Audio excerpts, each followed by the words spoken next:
People, welcome back to our channel and thank you so much for joining the channel today. If you are new here, guys, my name is Milton. Welcome back to our platform, and if you are watching the Anointed Village Boy for the first time, please do not forget to subscribe to this YouTube channel and support the movement. This is where we are going to be vibing for New Year. For those who subscribe to the channel already, thank you so much. We are almost hitting a new milestone, which is 46,000.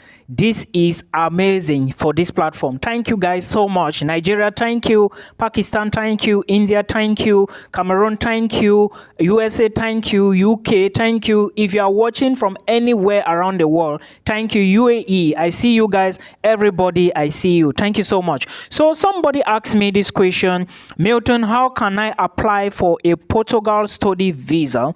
And today it's time to explain all of this. I understand a lot of us, we do not know how these things work and the study abroad journey works. I want to tell you, yesterday I was talking to someone and the guy was like, Milton, I feel like giving up. Well, if you give up, just know that you are on your own. If you give up, then you are the loser. Nobody in the right senses will give up on study abroad journey. Okay, so keep pushing. Now let's answer this question. How can I get a Portugal study visa? The first thing first is look at your budget, and again, do your research. Make sure that your research is from YouTube or from Google. Now, when you are doing the research, there should be things in your brain. What you should be looking at is, what program do I want to study in Portugal? And as soon as you know the program, you can now go to the various universities. But are you going to find the universities on Facebook? No. You are going to find them on Google. You are going to find some information or some of the universities on YouTube, like my channel and other channels on YouTube. Now, when you find these channels, you go through them, you do some research, you will notice that there are schools in Portugal like the University of Minho, the University of Algarve, the University of Porto, the University of Lisbon. All right, there are a lot of them. There are even business institutions in Portugal. Now, when you locate all these universities, it is now time for you to make a decision, right? When you make that decision, the decision is, am I going to apply or I'm not going to apply? When you make a decision, I'm going to apply, it is now time for you to check those universities if they have that particular program you want to study. Now, when you check and you find the program in any of these universities I mentioned, go to the requirements. Check the requirements, guys. I'm insisting on this.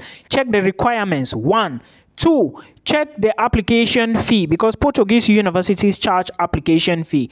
3, check the section for legalization.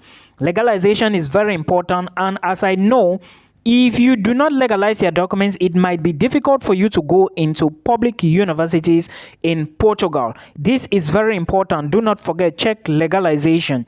Then the last part is you check the application dates. When is the application starting? When is the application closing? When you check all of this, you check when is the semester starting.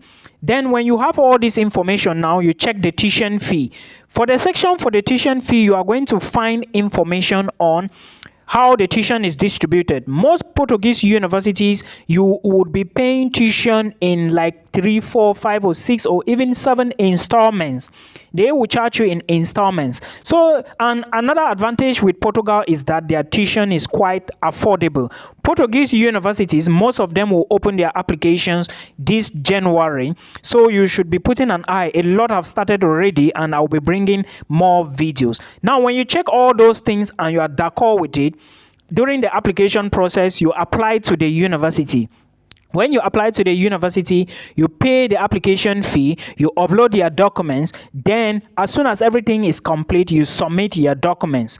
Remember, if you are still to do legalization of your documents, then you might need to be very attentive, because as it stands right now, the dates for legalization are very few, and most of the time, you may not even have a date to apply for legalization. So this is fact I'm telling you. Now, when you put all this into consideration, the next thing you need to do, submit the application and you relax.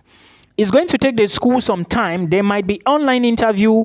You might be asked to submit extra documents, but as soon as you submit the documents, they will tell you anything you need to do again. Then after that, you wait for some time, maybe a month or two, you are going to get an offer letter from the said university. Now, they will ask you or tell you what to do depending on your tuition and the method of payment. After you pay your tuition, it is now time for you to apply for visa. This is how the process, this is a transition for you to get a Portuguese or a student visa to Portugal. Remember, you can pay your tuition instrumentally. Portuguese universities would like, they are not expensive. And again, one very important thing you should note is you can move to Portugal with your family, your wife, your child, or maybe your husband or whoever, with your family. And Portugal welcome a lot of visitors, and if you buy a property in Portugal, you might just be transitioning from their permanent residency to citizenship in very few years. But for you to get PR in Portugal and citizenship, it takes at least 5 years. Now, when you get the admissions offer and pay your tuition fee, this is now time for visa application.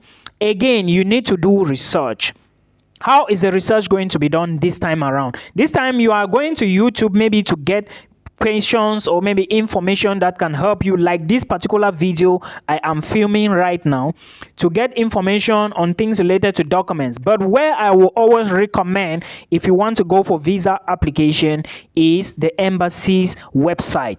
The embassy is located in Abuja, Nigeria, for those applying from Africa and Nigeria. Cameroonians, you have to go to Nigeria. And when you go to Nigeria, you cannot just go to the embassy. You need to book an appointment.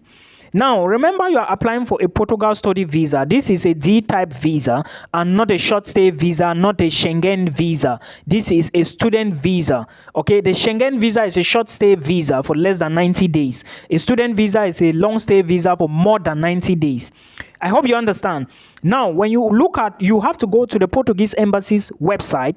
You take a look at all the visa documents. When you see the visa documents, they are going to put things there like academic credentials, your insurance, and a whole lot of things, your admission letter. Then you now look for all these documents and submit them. When you submit them to the embassy's website and fill in the appointment details and book an appointment, they are now going to tell you when you are going to come to the embassy for your interview, or probably go with your passport. This is the process on you for if you really want to apply for a student visa to Portugal. You have to also remember that the visa you are applying for is not free, so you need to pay for. Somebody was telling me that he has spent money on passport and blah blah blah. Guys, passport is not something you should spend money on. This is a mandatory document you need to have if you want to immigrate abroad. Some of you think that in moving abroad, you want to use an ID card to pass the airport. No, this is not it. So your first requirement is your international passport. Go get it. You are not doing it for somebody. You are doing it for your own future. Okay? So don't tell somebody that you spend money to do your passport. No. Passport is necessary. Even in your home country, your identity card is necessary. Now, when you submit this information, submit everything, you will either have two reasons. One will be a rejection, or one will be an acceptance that the visa has been granted or rejected. So you have to put this into consideration. Now, if your visa is granted, that is the Portuguese student visa, right? You've gotten your visa to move to Portugal. So this is the process and the transition, and this works the same for every other country. The only difference here is that some countries you cannot move with family. Some countries you can move there with a fully funded scholarship. Some countries you can go there as a visitor and convert the visa to a student visa or maybe a working contract like Canada.